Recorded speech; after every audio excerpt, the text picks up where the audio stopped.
এই অনুষ্ঠানভাগি আৰম্ভ হৈছে দেৰগাঁও আঞ্চলিক নাম কীৰ্তন সমিতিৰ মহাপাল নাম ভাগ বেজগাঁও নামঘৰত যোৱা 23 জানুৱাৰীৰ পৰা 23 জানুৱাৰীৰ দিনা পুৱা আমাৰ ধৰ্মধ্বজা উত্তোলন হয়।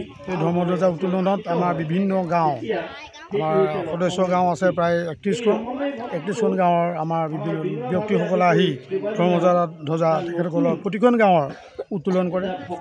লগতে এটা শ্বহীদ তৰ্পণ হয়। শ্বহীদ তৰ্পণত আমাৰ বয়োজ্যেষ্ঠ ব্যক্তিসকলে আমাৰ যিসকল ব্যক্তিয়ে এই অনুষ্ঠানৰ কাৰণে অহোপুৰুষাৰ্থ চেষ্টা কৰি বৰ্তমান প্ৰয়াত হ'ল তেখেতসকলৰ আত্মাৰ সদ্গতিৰ কাৰণে ভগৱানৰ ওচৰত প্ৰাৰ্থনা জনোৱা হয়। ইয়াৰ পাছতে আমাৰ এজন নামাচাৰ্য বিনন্দচন্দ্ৰ আমি মহন্তদেৱক আমি শিৱসাগৰৰ পৰা আমি আমন্ত্ৰণ কৰি আনো।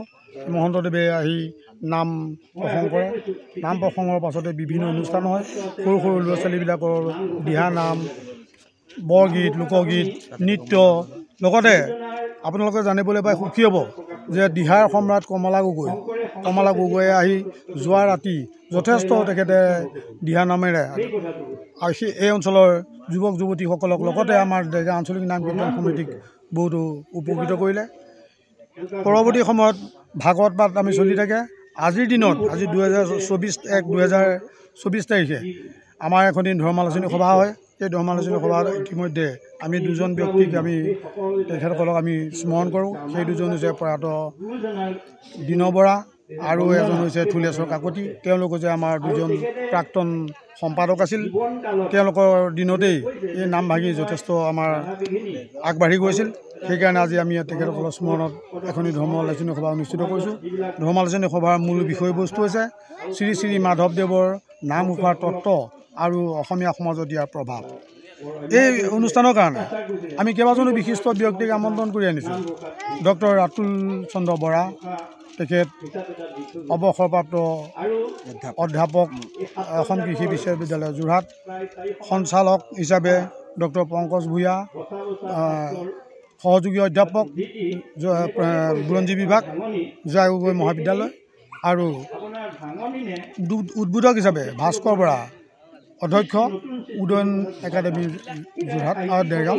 আমি তেখেতসকলক আমি আমন্ত্ৰণ কৰি আনিছোঁ আৰু তেখেতসকলে ইতিমধ্যে এই অনুষ্ঠানত তেখেতসকলে ভাষণ প্ৰদান কৰিয়ে আছে। আৰু ভাবিছোঁ যে ইয়াৰ পাছতে যেতিয়া আমাৰ সফল সমাপ্তি হ'ব তাৰ পাছতে আকৌ আমাৰ ৰাতিলৈও বিভিন্ন ছাত্ৰ ছাত্ৰীসকলৰ লগতে বিভিন্ন গাঁৱৰ আইসকলৰ নাম পৰিৱেশন কৰা হ'ব।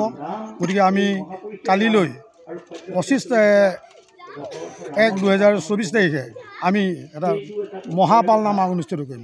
এই মহাপাল নাম ভাগি আমাৰ অনুষ্ঠিত হ'ব। বিভিন্ন গাঁৱৰ ভক্তসকল আহি এই নামত অংশগ্ৰহণ কৰিব।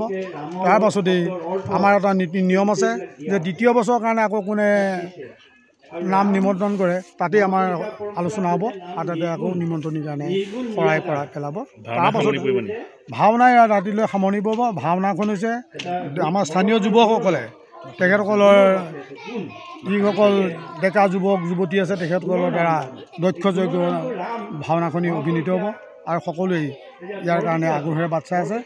কালিলৈ ৰাতি তেখেতসকলৰ কাৰণে অতি আনন্দৰ দিন, কিয়নো ভাওনা সংস্কৃতিটো আমাৰ বজাই ৰাখিছে আমাৰ সাধাৰণতে গাঁৱৰ অঞ্চলবিলাকত।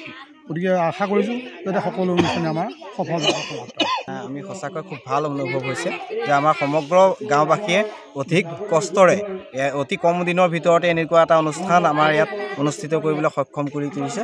গতিকে সকলোকে আমি ৰাইজক ধন্যবাদ জনাইছোঁ। আৰু আমাৰ যিসমূহ অনুষ্ঠান হৈছে সেই অনুষ্ঠানখিনিৰ পৰা আমাৰ উঠি অহা প্ৰজন্ম ছাত্ৰ ছাত্ৰীসকল উপকৃত হ'ব আৰু পৰৱৰ্তী পৰ্যায়ত যাতে এনেধৰণৰ অনুষ্ঠান পাতিবলৈ আগবাঢ়ি আহে আমাৰ ৰাইজ, সেই আশা ৰাখিছোঁ।